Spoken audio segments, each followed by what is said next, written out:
आणि मला असं वाटतं हा स्वभावच मला असं वाटतं अनेक महिलांना तुमच्याशी जोडून ठेवतो. हो. कारण गेली अनेक दशकं म्हणजे मला वाटतं साधारण 2 दशकांहून अधिक म्हणजे मला वाटतं हो. 25 एक हो. वर्ष किंवा अधिक मी तुम्हाला पाहतेय. हो.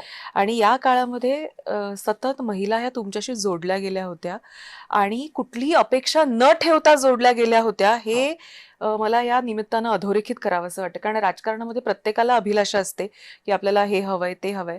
पण कधी काळी आपल्या आवडत्या व्यक्तीच्या सांगण्यावरून आपल्याला एखादी मोहीम फत्ते करायची किंवा एखादं जे टास्क दिलेलं आहे ते करायचंय याच्यासाठी झोकून काम करणाऱ्या महिला देखील मी पाहिल्या, ज्या फारच कमिटेड होत्या.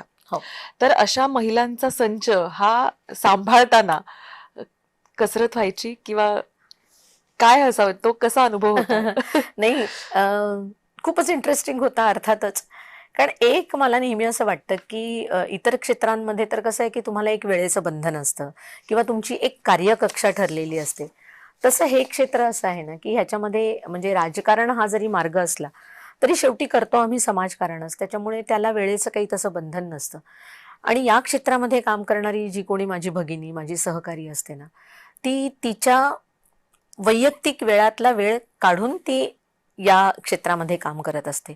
त्याच्यामुळे तिच्या त्या वेळेचा सन्मान करणं, तिच्या त्या योगदानाचा सन्मान करणं, ही जर का आपली भूमिका असेल, तर मग त्याच्यामध्ये जोडलं जाणं हा काही फार मोठा कठीण विषय नसतो.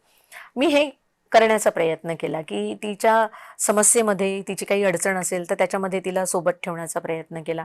म्हणजे मी आजही माझी कितीही सक्षम सहकारी असली आणि आम्ही दोघीजणी एका कार्यक्रमात असलो, तरी देखील ती समजा कुठे संभाजीनगरला जाणारी असेल किंवा नागपूरला जाणारी असेल, तरी देखील ती घरी पोहोचेपर्यंत माझे 2 फोन तरी असतात, की "निघालीस का आणि पोहोचलीस का?" त्यामुळे मला असं वाटतं, की स्त्रीसुलभ आपल्याला एकूणच जे आपली जी वैशिष्ट्ये आहेत की नाही, जोडून घेणं किंवा सगळ्यांना सोबत घेऊन जाणं. तर या सगळ्या गोष्टी आहेत ना, याचा देखील राजकारणामध्ये तुम्ही वेगळ्या अंगाने आणि सकारात्मकतेने उपयोग करून घेऊ शकता, ज्याचा मला उपयोग झाला. त्यांच्या वेळेचा, त्यांच्या योगदानाचा मी त्या-त्या वेळेला योग्य प्रकारे सन्मान करू शकले, कौतुक करू शकले. त्यामुळे त्यांना असं वाटलं, की अरे आपलं कौतुक करतायत किंवा आपलं कौतुक होतंय किंवा आपण जे करतोय त्याची दखल कोणीतरी घेतंय. मला एखादी समस्या आहे, तर ती मी कोणाजवळ तरी मांडू शकते. ते ऐकणारं कोणीतरी आहे. समस्या सोडवणं हा वेगळा विषय आहे. पण निदान ती मी मांडू शकते. ती कोणीतरी ऐकतंय आणि मग म्हणून त्याच्यातून ना एक असा तो पारिवारिक भाव निर्माण होतो. मग एकदा परिवार म्हणून तुम्ही एकत्र आलात ना, की मग काही कठीण नसतं सगळ्यांनी सोबत काम करणं.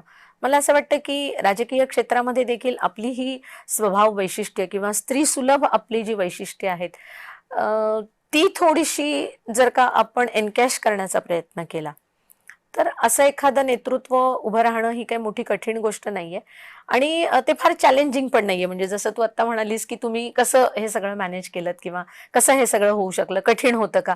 तर मला नाही वाटत ते कठीण होतं. कारण सन्मान दिला, की सन्मान आपोआप मिळतो.